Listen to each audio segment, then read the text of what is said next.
지금 우리는 매주 일부 예배 시간에 로마서를 함께 묵상하고 있는데요. 앞에 9장까지의 주된 내용의 하나는 인간의 전적인 타락입니다. 로마서 3장까지의 말씀처럼 의인은 없나니 하나도 없다. 아무도 주의 영광에 이를 자가 없다. 내 안에 선한 것도 없고 의도 없고 거룩도 없다는 사실이 율법을 통해 드러났어요. 또 하나는 그런 인간이 하나님의 은혜로 택정함을 입어서 하나님의 자녀가 되었습니다. 이것이 지금까지 말씀의 주된 핵심이었습니다. 그런데 이 내용에 대해서 사람들은 뭔가 좀 오해를 하게 되었습니다. 그래? 하나님의 예정과 택함으로 구원을 입었다면 선교나 전도할 필요 없겠네. 다 하나님의 예정 가운데 구원을 받을 테니까 굳이 나가서 선교하고 전도할 이유 있을까? 이런 오해들이 끊임없이 있어 왔습니다. 그래서 사도 바울이 예수님의 구원을 다른 그림으로 소개를 하는 겁니다. 구원이라는 것은 또 다른 측면이 있다. 그 얘기를 오늘 자기의 경험을 통해서 설명하는 것입니다. 자, 본문 1절을 한번 보실까요? 형제들아, 내 마음에 원하는 바와 하나님께 구하는 바는 이스라엘을 위함이니 곧 그들로 구원을 받게 함이라. 여러분, 사도 바울은 굉장히 애국자였고 또 유대인이라는 민족주의적 기질이 많았습니다. 사도행전을 보시면 선교를 위해 가는 도시마다 제일 먼저 들렸던 곳이 회당입니다. 회당은 흩어져 있는 유대인들이 고향을 그리워하면서 그들의 전통과 종교 또 예배와 교육을 함께 논의하던 복합적인 공간입니다.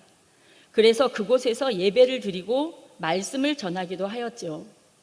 그러던 중 과거에 자신을 돌이켜 볼 때 유대인으로서 이스라엘 백성으로서 큰 신학적 오판으로 뼈아픈 경험을 했기 때문에 이제 그 얘기를 2절부터 설명해 갑니다. 본문 2절을 우리 같이 읽겠습니다. 내가 증언하노니 그들이 하나님께 열심히 있으나 올바른 지식을 따른 것이 아니니라. 이 얘기는 바울 자신의 경험을 간증하듯이 하는 것입니다. 우리 민족에게 하나님께서 구약시대에 율법을 주셨는데 바벨론 포로 생활 이후부터 이제는 율법을 잘 지켜야겠다는 생각으로 굉장한 열심을 내었습니다. 그러다가 시간이 지나면서 하나님의 율법뿐만 아니라 율법 이외에 하나님이 주시지 않는 규칙을 또 만들어서 자손들에게 지키게 한 것이 생기게 되었습니다. 이것이 장로들의 전통입니다.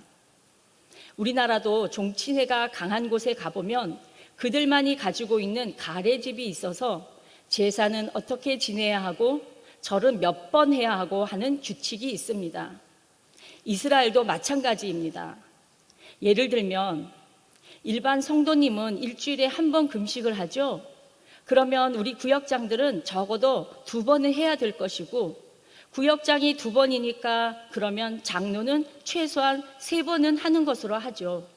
이러면서 막 자기 열심과 자가 발전으로 새로운 규칙을 만들어 가는 것입니다. 열심히 지나치고 잘못되다 보면 열심히 광기로 발전할 수가 있습니다. 그래서 역사적으로 보더라도 광적 현장 뒤에는 항상 지나친 종교심이 깔려 있었음을 뉴스를 통해서 이미 알려져 있지요. 본문에서도 사도 바울이 하나님께 열심히 있었으나 올바른 지식, 하나님이 주신 바른 교훈과 말씀을 쫓았던 것이 아니니라라고 지적하고 있습니다. 그러면서 자신의 사례를 사도행전 22장 3절, 4절에서 고백하고 있는데요. 제가 읽겠습니다. 나는 유대인으로 길리기아 다소에서 났고 이 성에서 자라 가말리엘의 문화에서 우리 조상들의 율법의 엄한 교훈을 받았고 오늘 너희 모든 사람처럼 하나님께 대하여 열심히 있는 자라. 내가 이 돌을 박해하여 사람을 죽이기까지 하고 남녀를 결박하여 옥에 넘겼노니. 대단하죠. 이 당시 가말리아 문화는 최고의 학파였고 문화생 중에서도 사도 바울은 중요한 인물이었어요. 그래서 그는 하나님의 율법을 붙잡고 열심히 목숨 걸고 생활했어요. 얼마나 열심히 지나쳤는지 그는 사람을 잡아 죽이기까지 합니다. 그 죽은 자 속에는 스데반도 있습니다. 갈라디아서 1장 14절을 제가 읽겠습니다. 내가 내 동족 중 여러 영갑자보다 유대교를 지나치게 믿어 내 조상의 전통에 대하여 더욱 열심히 있었다고 강조합니다. 그런데 이 열심은 지나친 열심, 오버했다는 말이 아니라 잘못된 열심이라는 말입니다. 여러분 혹시 예전에 아파트에 여호와의 증인 전도자들이 방문했던 경험을 당해본 적 없었습니까? 제가 아는 어느 권사님의 실제 경험담을 전해 들었는데요. 그들은 교회 다니는 교패 붙인 것 보고 전도를 하러 배를 눌러요. 그래서 저 교회 다니는데요. 교패 못 보셨어요? 그랬더니 교패 보고 들어왔답니다. 그래서 아니 당신들은 교패 없는 사람한테 가서 전도를 하든지 하지 이렇게 교패 붙어 있는 집에 전도를 하러 온 이유가 뭡니까? 그랬더니 잘못된 길로 간 양떼들을 옳은 길로 돌아오게 하는 것이 우리의 임무입니다 라고 대답하더랍니다. 그러면서 막 싸늘하게 야단을 쳐도 놀라거나 부끄러워하지 않고 끝까지 화도 내지 않고 서 있더라는 것입니다. 여러분, 그거 보통 훈련으로 되는 거 아닙니다. 대단한 열심입니다. 사이비 종교의 열심인 그분들은 자기들이 필요한 성경 구절도 약 200개 정도를 확실히 외워서 또박또박 말도 잘합니다. 사도 바울 자신도 과거에 하나님께 열심은 있었으나 올바른 지식을 쫓은 게 아니었다고 고백하고 있는 것입니다. 본문 3절을 보겠습니다.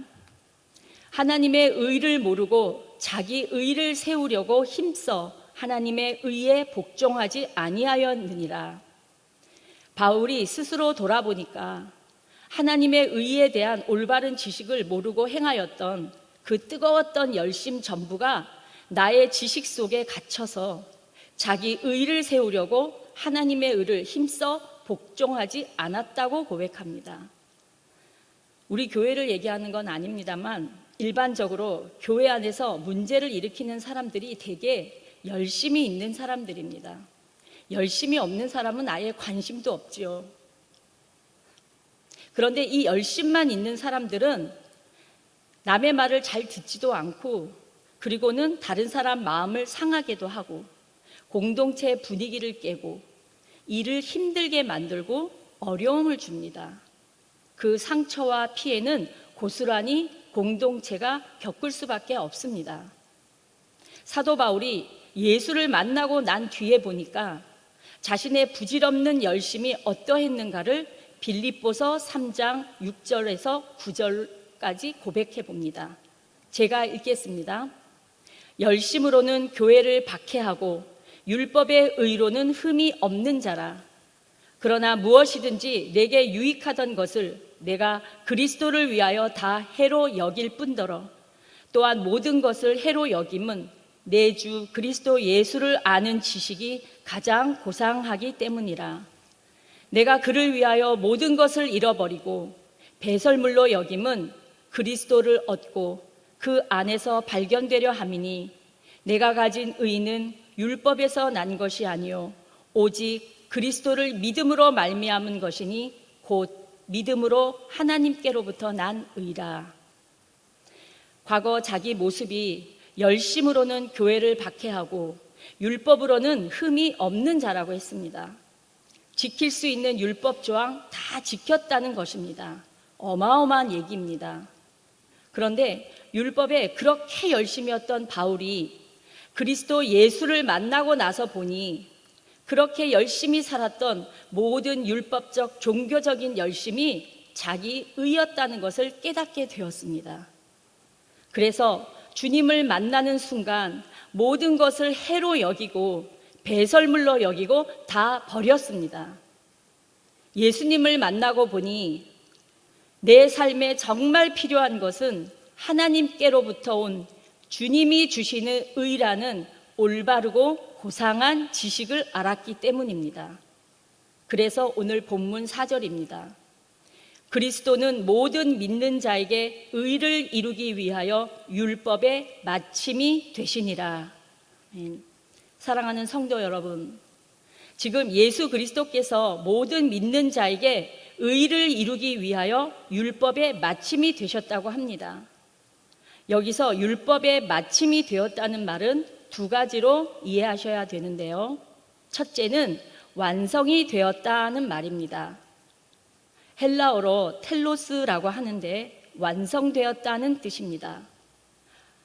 건축하시는 분이 설계대로 집을 멋지게 지어가는데요. 집을 만들면 그 다음에는 실내 인테리어를 하고 그 다음에는 기본적인 가구도 들여놓고 또 맨 마지막엔 안방, 거실, 최종적으로 주방 등에 불을 밝히는 전구를 끼우면 모든 것이 끝납니다. 그때 마지막 전구 끼우는 이것을 마침이 되었다고 합니다. 즉 완전하고도 종합적인 완성을 말하는 것입니다. 두 번째 또 다른 의미는 다 지불되었다는 뜻입니다.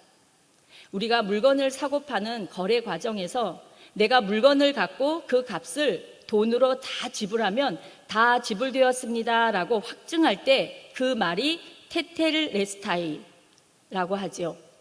종을 살 때도 그 종의 몸값을 다 지불했다는 말입니다. 그래서 그 종은 주인으로부터 이제 자유함을 얻게 되든지 새로운 주인에게 가든지 하게 되죠. 여러분, 이 말씀을 예수님께서 십자가 위에서 피를 흘리며 돌아가시기 전에 맨 마지막 하신 말씀입니다. 테텔레스타이, 다 이루었다. 요한복음 19장 30절, 예수께서 신포도주를 받으신 후에 이르시되 다 이루었다 하시고 머리를 숙이니 영혼이 떠나가시니라. 아멘. 이해가 되신 줄 알고 다음을 보겠습니다. 본문 5절에서 8절까지를 제가 읽겠습니다.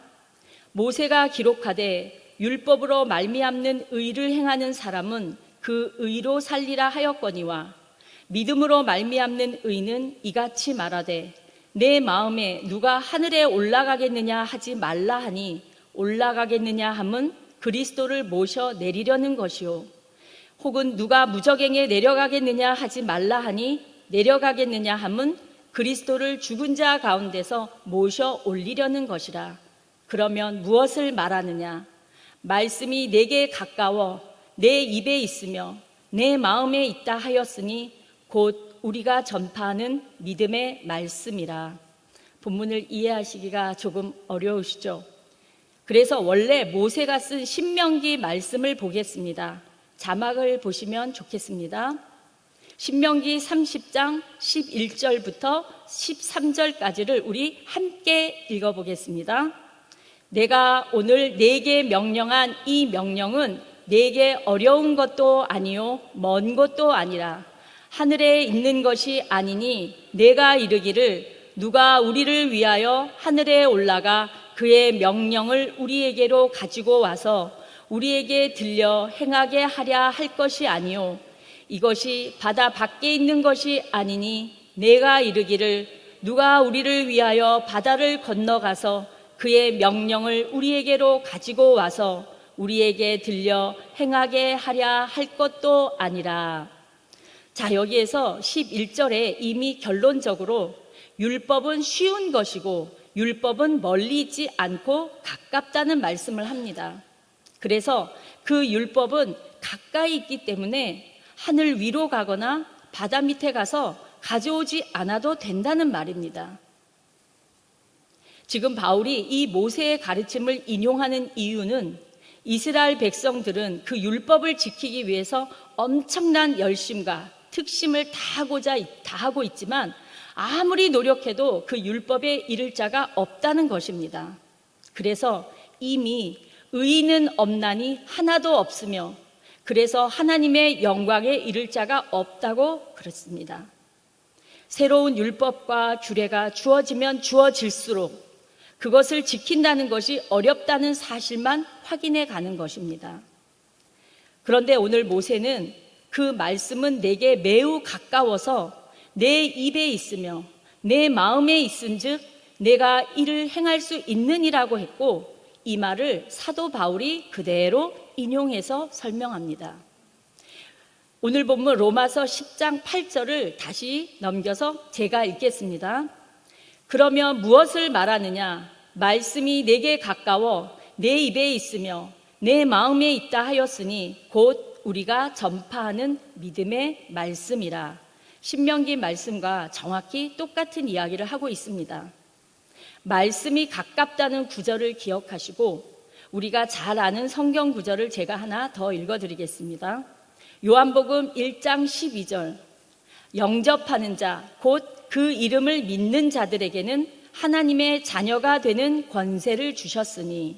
14절, 말씀이 육신이 되어 우리 가운데 거하심에 우리가 그의 영광을 보니 아버지의 독생자의 영광이요 은혜와 진리가 충만하더라. 여기서 말씀이 육신이 되어 우리 가운데 거한다고 합니다. 멀리 있습니까? 우리 가운데 가까이 있습니다. 그리고 또 예수님께서 마태복음 11장 28절 이하에 이렇게 말씀하셨어요. 수고하고 무거운 짐진 자들아, 다 내게로 오라. 내가 너희를 쉬게 하리라. 나는 마음이 온유하고 겸손하니 나의 멍에를 메고 내게 배우라. 그리하면 너희 마음이 쉼을 얻으리니 이는 내 멍에는 쉽고 내 짐은 가벼움이라 하시니라. 여기서 예수님은 수고하고 무거운 짐진 자다고 하셨는데, 먹고 살기 힘들고 눈물 나고 환난 겪고 고단한 그런 일상의 삶을 얘기하는 게 아니라, 그 당시에 사람의 노력으로서는 얻을 수 없는 그 구원을 얻으려고 열심히 규칙을 만들어서 애쓰고 노력하는 무거운 짐에 꽉 눌려있는 이스라엘 백성들을 향한 주님의 부르심입니다. 이것이 구약에서부터 모세의 글을 통해서 예언되었던 내용인 것입니다. 그래서 모세가 율법은 가깝고 쉽다 그랬습니다. 예수님께서는 내 멍에는 쉽고 가볍다고 하셨습니다. 사랑하는 성도 여러분, 아담 안에서 타락한 이 택한 백성들을 버리지 아니하시려고 하나님께서 구약의 선지자들을 통하여서 하나님의 언약 백성에 대한 구원의 약속을 지속적으로 전해주셨습니다.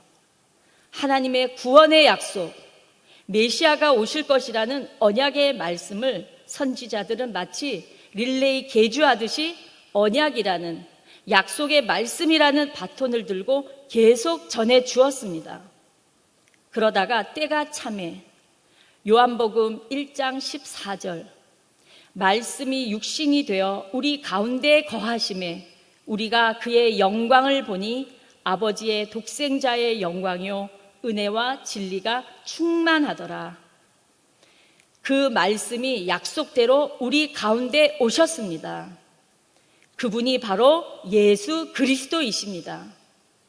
그래서 예수님은 이 모든 인간의 노력을 전부 끌어안고 십자가에 못 박힘으로 율법의 마침이 되었고 완성이 되었다는 것입니다. 그래서 십자가에서 그것을 다 지불하시고 그것을 다 이루셨다고 말씀하신 것입니다. 아멘. 그 예수님이 이 무거운 짐 지고 가는 인생들을 향해서 수고하고 무거운 짐진 자들아, 다 내게로 오라. 내가 너희를 쉬게 하리라 하셨습니다. 믿으십니까? 아멘. 자, 그러면 오늘 본문 8절을 보시면, 그러면 무엇을 말을 하느냐? 말씀이 내게 가까워 내 입에 있으며 내 마음에 있다 하였으니 곧 우리가 전파하는 믿음의 말씀이라. 내가 만일 내 입으로 예수를 주로 시인하며 또 하나님께서 그를 죽은 자 가운데서 살리신 것을 내 마음에 믿으면 구원을 받으리라.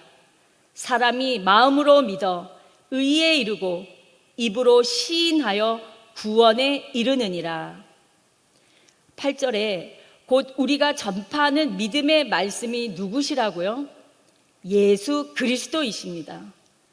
이제 예수 그리스도께서 죄의 값을 다 지불하셔서 구원은 값없이 얻을 수 있는 하나님의 선물입니다. 그러면 우리는 아무것도 안 해도 구원을 받느냐? 여기에는 반드시 필요한 구원의 조건이 있습니다. 그것을 9절에서 말씀하고 있습니다. 제가 읽겠습니다. 내가 만일 내 입으로 예수를 주로 시인하며 또 하나님께서 그를 죽은 자 가운데서 살리신 것을 내 마음에 믿으면 구원을 받으리라. 우리 10절과 13절을 다 같이 읽겠습니다. 사람이 마음으로 믿어 의에 이르고 입으로 시인하여 구원에 이르느니라. 누구든지 주의 이름을 부르는 자는 구원을 받으리라. 이제 말씀을 맺겠습니다. 사랑하는 성도 여러분, 오늘 이 아침에 로마서 10장을 통하여 하나님께서 주시는 교훈을 요약해 보겠습니다. 첫째는 하나님을 믿는 믿음에 열심을 다해야 하겠습니다. 오늘 말씀에 열심을 다하지 말라는 내용은 없습니다. 예수 믿는 분들은 열심히 살아내야 합니다. 믿음을 지키는데 열심을 다하지 않는다면 돌짝밭에 뿌려진 씨앗을 새가 와서 먹어버리듯이 열심이 없으면 마귀가 우리의 얕은 믿음과 마음을 계속 시험하려 달려들 것입니다. 둘째는 하나님에 대한 올바른 지식을 가져야 하겠습니다. 하나님에 대한 올바른 지식이 없으면 잘못된 지식을 가졌던 사울처럼 육체적 우월감으로 자신의 지식과 재물과 명예를 자랑하고 교회 안에서 문제를 일으키는 원인이 될 것입니다. 끝으로 셋째는 사람이 마음으로 믿고 입으로 시인하여야 하겠습니다. 예수 그리스도가 우리의 죄의 값을 치르기 위하여 십자가에서 죽으심으로 다 지불하였다는 사실을 확실히 믿고 입으로 시인하여 자신의 믿음을 확증하시기 바랍니다. 그리하여 그 믿음이 변하지 않고 여러분의 평생에 지켜나가시기를 예수 그리스도의 거룩하신 이름으로 축복합니다. 기도하겠습니다. 거룩하시고 사랑이 많으신 하나님 아버지, 오늘 이 아침에 주신 말씀을 가슴에 새기며 평생 지켜나가길 소원합니다. 내 속에 본질적 죄로 인해 죽어야 마땅한 나를 위해 십자가에서 피 흘려 죽으시며 우리의 죄값을 다 지불하신 예수님의 그 크신 사랑을 우리의 마음에 새기고 간직하게 하여 주시옵소서.